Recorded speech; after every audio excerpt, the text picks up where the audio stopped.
Art teachers of Reddit, what's the most disturbing artwork a student has ever submitted? When I was in high school, a really weird guy would ignore the instructions for any assignment and just draw pictures of people being murdered, cut up, burned alive, all kinds of crazy shit. The teachers never did anything. One day after school, he pulled a knife and stabbed my friend in the hand for being a Jew, suspended for 2 weeks. He told someone he was going to shoot up the school like Columbine. Luckily, the person he told called the police. When they came to the kid's house, they found a rifle and drawings of the school.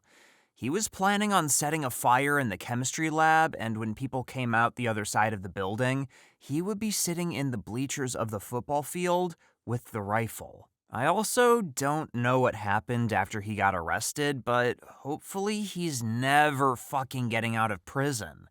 This guy is seriously dangerous. Also, our teachers in school administration were clearly fucking brain dead.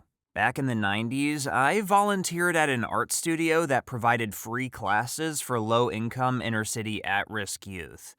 Wonderful nonprofit run by a couple of cool old hippie ladies who did an amazing job helping the kids feel free to express themselves artistically, no matter what they wanted to create. For example, one teenage smartass made an elaborate paper mache of Bob Marley smoking a huge joint, and they hung it proudly in a place of honor. No judgment or preachiness at that art class. So, one year they decided to have the younger kids do a Day of the Dead themed picture with a short paragraph to commemorate a loved one. The teachers were expecting pictures of grandmas or maybe pets, and there were some of those. There were also several scenes of murder, including childishly drawn guns, knives, and oh, so much red, followed by short descriptions like, "My brother got shot. He's dead now. It was loud and scary. I miss him." These were like 7 to 9-year-olds. Those pictures were displayed just as proudly as the grandma pics. We had pre-made masks. The kids were supposed to color the outside to look like them and then color the inside how they were feeling. Of course, there was also pipe cleaners, pom-poms, beads, etc., so that they could be creative. At the end of the class, the teacher and I were going through them. One of the kids drew his happy, smiling face on the outside. On the inside, he glued hundreds of pieces of shattered glass, with the sharp edges poking out dangerously. We later found out that he was moved to foster care because he was sexually abused by his parents. It wasn't my class. I was an assistant to get community service hours. There was a lot of kids and only 2 adults. I don't know where he got the glass from, but he sat there quietly so we didn't notice what he was doing compared to the screaming kids covering each other in paint. When I was a camp counselor, I let one of my campers draw while he was waiting for his parents to pick him up. He left it behind and my supervisor picked it up, went over to me and was like, "What the fuck is this?" He drew a bunch of dead bodies at the bottom of a staircase, covered in blood and body parts left behind on the stairs. Lots of red crayon was used. I didn't find out till later that one of his favorite things to do on the computer is play Stairfall with his older brother. You know, the flash game where you throw stick figures down a set of stairs to see how badly you can hurt them.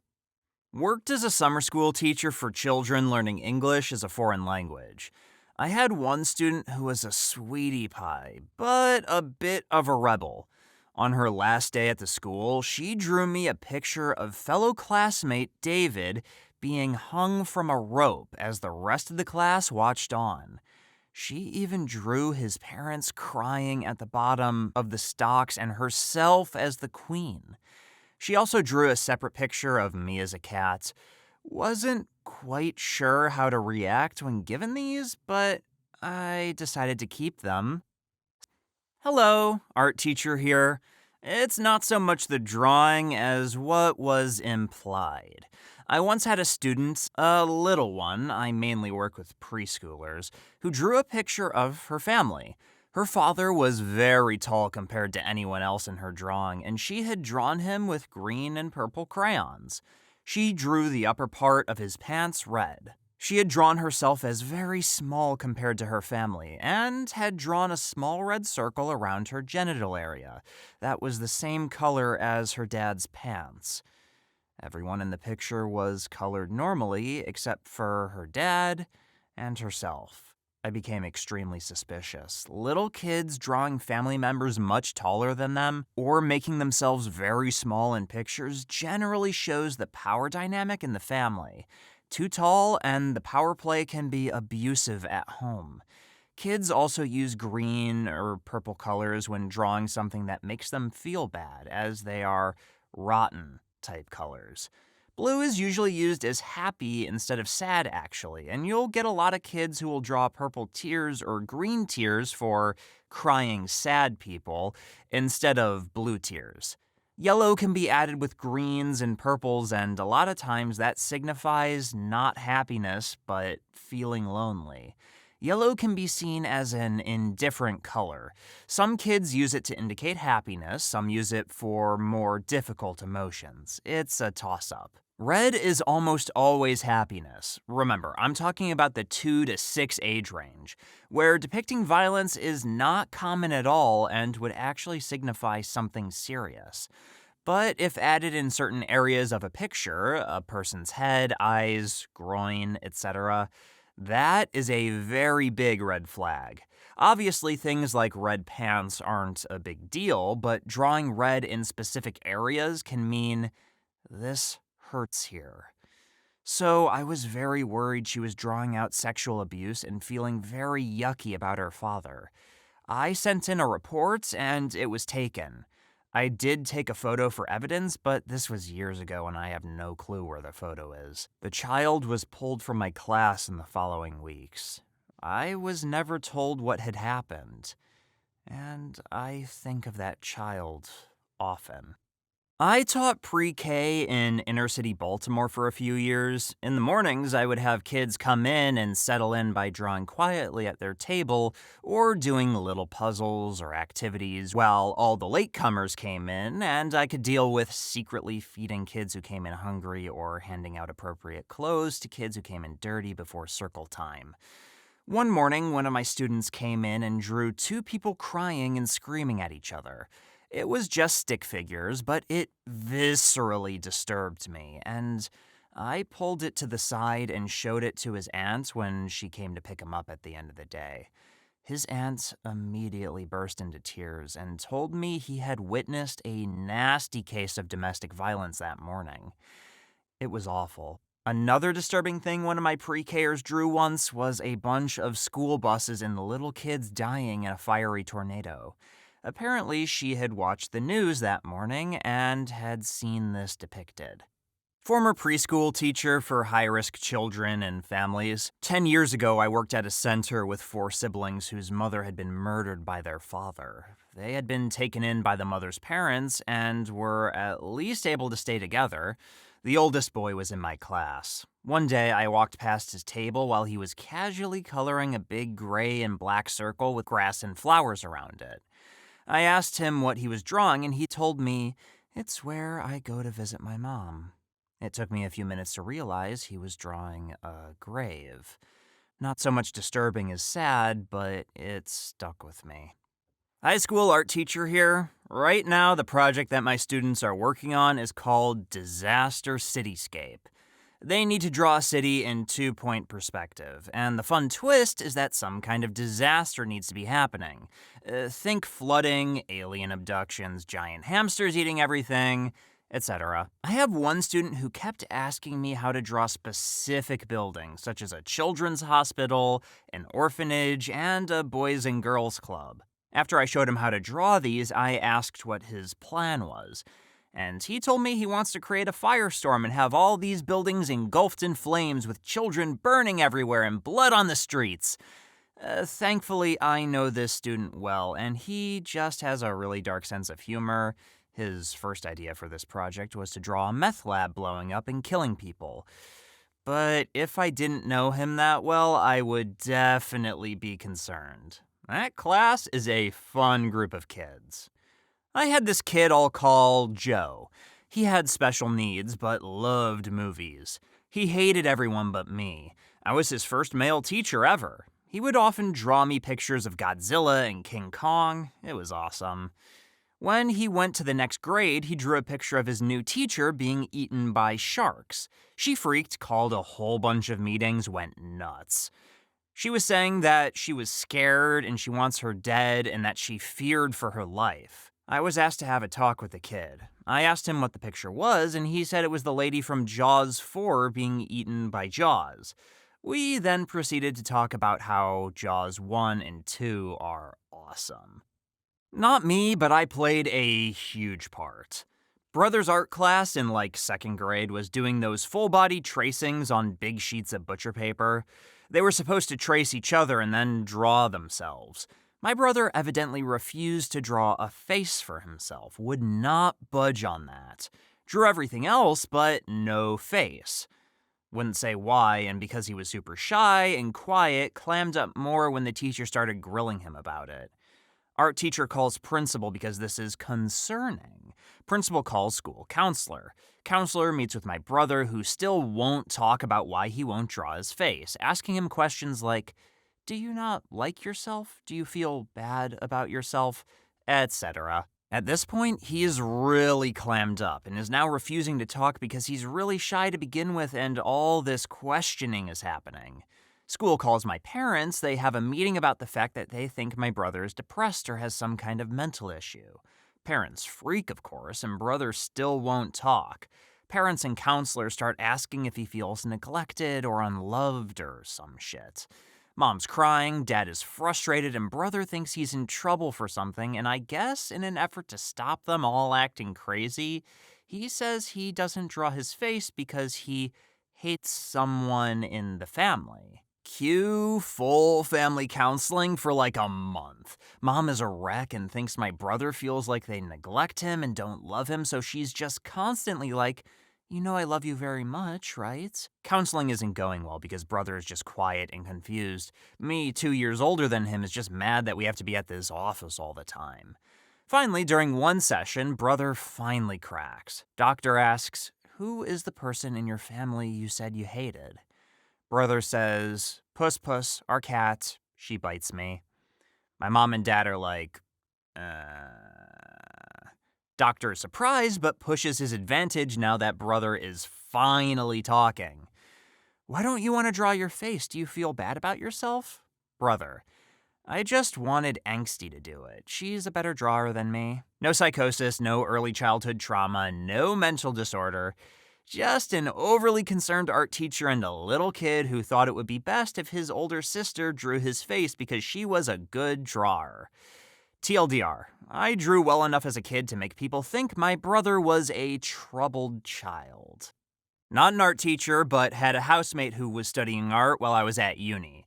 Came home one day to find one drawer in the freezer full of pig lungs. She told us they were for an art project, assumed it was some weird still life drawing or something. Then one day she packed them in a suitcase and wheeled them off out of the house, dripping blood all the way. Later discovered that she had sat in a paddling pool and had someone dump the pig lungs and blood and stuff all over her. Apparently made her tutor throw up. I'd like to add that her final project involved her being filmed walking around the city and performing rituals with a large dead fish for several hours in the middle of summer. Not a teacher. My sister drew a bus full of kids in her class and the teacher was going off a cliff. Pretty sure that was a big deal. She's doing better now, but it's been pretty rocky recently. Still not sure if she was heavily bullied then or what. Another one from my perspective, but not as dark. In the 10th grade, I was bored and doodling tour/concert posters. I tried to doodle one for a non-existent Lil Ugly Mane concert. It had a line from a song going into a spiral, all letters looking really sketchy, like the Slender logo, somewhat. So my chemistry teacher walks by and he sees this scribbled spiral of doom on my notebook saying, "Corrupted by the darkness, now you all fall into an endless sleep," and taps me, then telling me something along the lines of, "If you gonna shoot up the school, tell me first." I was confused for a bit until I noticed how kleebled my notebook looks and told him, "Nah, I ain't a white man." He was a cool-ass teacher. Not a teacher, but a student. The art exam was to draw a self-portrait, size A3, in relation to any of the following four emotions: happiness, anger, love, and sadness. We then had to do an artist statement explaining our work. I, like majority of the level, chose sadness. Most people did variants of either sadness or anger, and gave this deep artist statement about how people try to hide pain with a smile, but eventually they were going to crack and all the sadness would come pouring out. The others did something similar. During script checking, the teacher simply went the whole hour going on about how we all needed therapy. Not the teacher, I was the kid. Little background, grew up in a small beach town and was somewhat known for my artwork and being a pretty good artist for a little kid. 8th grade, we had to design a deck of playing cards. I was 13 and going through a really hard time, and made this series of super dark cards, like the Fallen King and the Dead Joker, Queen of Human Hearts, Hanged King, etc. I really enjoyed working on them and loved how they turned out. Very dark, but also colorful. Like Dali meet Tim Burton. Anyway, I went to a small private school and our cards were going to be on display for this art show. Mine weren't allowed in the show and weren't allowed to be displayed for being too dark. And my teacher said I need to therapy, which, surprise, I was already in and was told to express my negative feelings through my art. Which I did, and then got in trouble for it and denied a place in an art show. Still have the cards, still think they are dope. Still bitter about not being in the art show. When I was in like 3rd, 4th, or 5th grade, I drew a little comic strip of two people fucking. Not sure how old we were, but too young to be passing around shitty hand-drawn pornography. Passed it around to a couple of buddies and they were cracking up because that shit is funny. The teacher had had enough and was going to take it away from my friend. My life flashed before my eyes. I was fucking dead. The thing is, my friend would not give it to her. He flat out refused.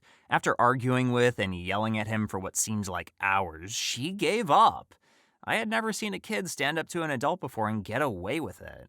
It was amazing. He saved my life. Not an art teacher, but I remember this unbelievably pretty maths teacher, and she was really cool to hang out around, with treating us like peers rather than her students.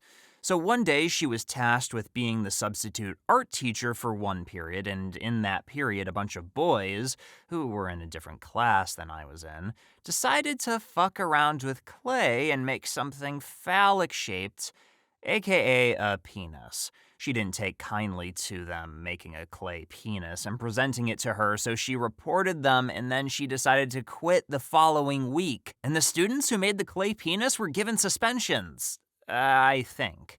I actually freaked out my teacher with the drawing. It's my clearest memory from school. So I was 7 and we had to color in a picture of the tortoise and the hare. Our teacher tried to spark our creativity and said, "Remember, not all leaves in the trees are the same color, so try using different shades of green." I became obsessed and painstakingly colored in each and every leaf a different shade. And then got really stressed because I was falling behind on all my other work trying to finish this picture, and getting even more stressed because I was running out of different shades of green. My parents had to come in to talk to my teacher about the possibility of me having OCD or being bullied or something. It was an amazing dragon. The kid was 5 years old. I have never seen such talent at that age. Serious protege level art. I work as an English teacher in Japan, and it was during a trial lesson. Kids are nervous, mothers are in the room watching, and I am doing my thing. I had the kids that would finish their writing early, turn over the paper, and draw anything they want on the back while they waited for the others to finish. At that age, you need to keep them doing something at all times. I remember just staring at the picture. It was so good. But I had to shake it off and focus. Speaking, practice time. I went around the circle asking questions. The little artist was so nervous that when it came his time to speak, he threw up all over himself and the floor. As a teacher, I have seen and dealt with my share of liquid, so it was no problem for me. In my kindest voice possible, I start to comfort the child, telling him, "It's no problem, don't worry, we can just..." Whack! The mothers jumped out of her chair and start slapping the boy about the head. So hard, he falls into his sick and throws up again. Whack and scream, throw up. Whack and scream, throw up. For the next 10 seconds, the other mothers and I are horrified to watch a mother beating on her sick child. I jumped to his defense, begging the mother to stop. She grabbed his arm and dragged him from the room and from my school. The most disturbing artwork was a beautiful picture drawn by a gifted but abused child. Not an art teacher, but I went to middle school with this kid we'll call Evan. Evan was always a little weird and had a violent disposition.